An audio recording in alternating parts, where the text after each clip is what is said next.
ഇപ്പോൾ കേരളത്തിൽ റീസെൻ്റായിട്ട് നമുക്ക് BJPയുടെ സംസ്ഥാന അധ്യക്ഷൻ്റെ സ്ഥാനം വരുന്ന സമയത്ത് താങ്കളുടെ, അതായത് മാഡത്തിൻ്റെ പേര്, ചേച്ചിയുടെ പേര് പറഞ്ഞു കേട്ടിരുന്നു പല സ്ഥലത്തും. ശരിക്കും പറഞ്ഞു കഴിഞ്ഞാൽ രാഷ്ട്രീയ അനുഭവ സമ്പത്തിൽ കേരളത്തിലെ മറ്റേത് BJP നേതാവിനേക്കാൾ കൂടുതൽ രാഷ്ട്രീയ എക്സ്പീരിയൻസ് ഉള്ള ഒരാളാണ് ശോഭാ സുരേന്ദ്രൻ. അപ്പോൾ ഒരു സ്ത്രീ ആയതുകൊണ്ടായിരിക്കുമോ, അല്ലെങ്കിൽ ഒരു സ്ത്രീ ആയതുകൊണ്ടാണോ ആ ഒരു സംസ്ഥാന അധ്യക്ഷ സ്ഥാനത്തേക്ക് പരിഗണിക്കാതിരുന്നത്? അങ്ങനെ തോന്നിയിട്ടുണ്ടോ? അല്ല, പേരുകൾ പലപ്പോഴും ചർച്ച ചെയ്യപ്പെടും.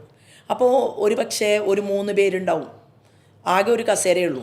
അപ്പോൾ സംസ്ഥാന അധ്യക്ഷൻ്റെ കസേര അല്ലെങ്കിൽ അധ്യക്ഷയുടെ കസേര എന്ന് പറയുന്നത് ഒന്നും, ഞങ്ങൾ ഒരു ടീം ആളുകൾ അതിലിരുന്നാൽ കുഴപ്പമില്ല, BJPയിൽ എക്സ്പീരിയൻസ് ആയിട്ട് കാര്യങ്ങൾ ചെയ്തു കൊണ്ടുപോകും എന്ന് കരുതുന്ന കുറേ പേരും ഉണ്ടാവുമ്പോൾ നമുക്ക് സ്വാഭാവികമായിട്ടും അത് ഇപ്പോൾ ഈ റീസെൻ്റായിട്ട് ഇപ്പോൾ സംഭവിച്ചത്, പുതിയ ആൾ സംസ്ഥാന അധ്യക്ഷനായിട്ട് വരുന്നു. അപ്പോൾ അദ്ദേഹം വരുമ്പോൾ എന്തുകൊണ്ടും കേരളത്തിൽ സാധാരണപ്പെട്ട ആളുകൾക്കിടയിൽ പതിറ്റാണ്ടുകളായിട്ട് ഞങ്ങളെല്ലാവരും പ്രവർത്തിച്ച് വരികയാണ്. ഈ പ്രവർത്തിച്ച് വരുന്നതിൻ്റെ കൂട്ടത്തിൽ വന്ന സംസ്ഥാന പ്രസിഡന്റ് എന്ന് പറയുന്നത് ടെക്നോളജി അറിയാവുന്ന, IT-യിൽ പ്രാപ്തനായിട്ടുള്ള, ഒരു കേന്ദ്രത്തിൻ്റെ മന്ത്രിയായിരുന്ന് എക്സ്പീരിയൻസ് തെളിയിച്ചിട്ടുള്ള, ഞാൻ പുതിയ ഒരു വിഷൻ നിങ്ങളുടെ മുന്നിൽ വെക്കാൻ തയ്യാറാണ് എന്ന് പറയുന്ന ഒരു വ്യക്തിയാണ്.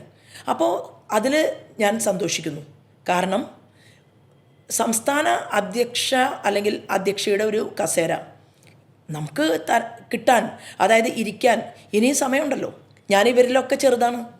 അതായത് ഇന്ന് ഭാരതീയ ജനതാ പാർട്ടിയിൽ കാണുന്ന, അറിയപ്പെടുന്ന ഓരോ മുഖങ്ങളിലും ഏറ്റവും എളുപ്പമുള്ള ആൾ ഞാനാണ്. എൻ്റെ തലമുടി നരച്ച് നോക്കണ്ട. അപ്പോൾ എൻ്റെ ഡേറ്റ് ഓഫ് ബർത്ത് 74ആണ്. അപ്പോൾ അത്രേ ആയിട്ടുള്ളൂ. അപ്പോൾ ഇനിയും നമ്മുടെ മുന്നിൽ സമയമുണ്ട്.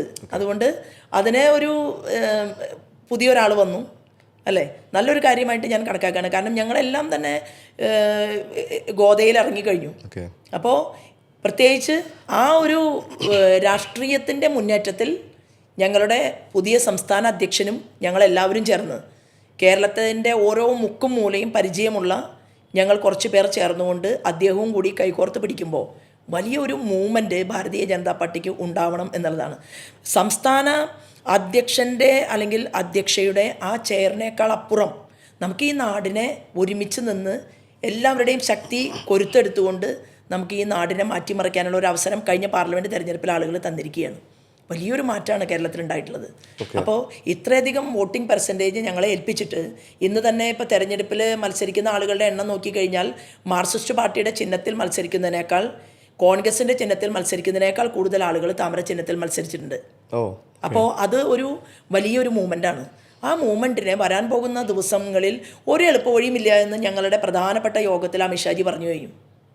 എന്താണ്, ഭാരതീയ ജനതാ പാർട്ടിക്ക് കേരളത്തിൽ ഞങ്ങൾ നേതൃത്വം നൽകുന്ന NDAക്ക് കൂടുതൽ കാര്യങ്ങൾ ചെയ്യണമെങ്കിൽ ഡബിൾ എഞ്ചിൻ സർക്കാർ ഉണ്ടാവണം. കേന്ദ്രത്തിലൊരു ഗവൺമെൻറ്റും ആ ഗവൺമെൻറ് ഒരു പദ്ധതി അവിടെ സ്വിച്ച് ഓൺ ചെയ്യുമ്പോൾ ആ പദ്ധതി 48 മണിക്കൂറിനുള്ളിൽ കേരളത്തിൽ സ്വിച്ച് ഓൺ ചെയ്യാൻ സാധിക്കുന്ന ഒരു മുഖ്യമന്ത്രി ഉണ്ടാവുക എന്നുള്ളതല്ലാതെ ഇതിൽ കുറഞ്ഞ ഒരു എളുപ്പവഴിയുമില്ല. അദ്ദേഹം പറഞ്ഞു, പാൽ സൊസൈറ്റിയുടെ പ്രസിഡൻ്റായിട്ട് തുടങ്ങിയതാണ് ഞാൻ. അദ്ദേഹം പറയാണ്, അവിടെ നിന്നാണ് തുടങ്ങിയത്. പടിപടിയായിട്ട് തന്നെയാണ് ഇതിലെല്ലാ നേതാക്കന്മാരും കഷ്ടപ്പെട്ട് പ്രവർത്തിച്ച് വന്നിട്ടുള്ളത്. അപ്പോൾ ജനങ്ങളുടെ മുന്നിൽ ഞങ്ങളുടെ കാഴ്ചപ്പാടുകൾ വെച്ചുകൊണ്ട് കേരളത്തെ ഒരു വികസിത കേരളമാക്കി മാറ്റുക എന്നുള്ള ആ ഒരു മുന്നേറ്റത്തിന് ഞങ്ങളെല്ലാവരും ചേർന്നിട്ട് പരിശ്രമിച്ച് വിജയത്തിലെത്തിക്കുക എന്നുള്ളതാണ്.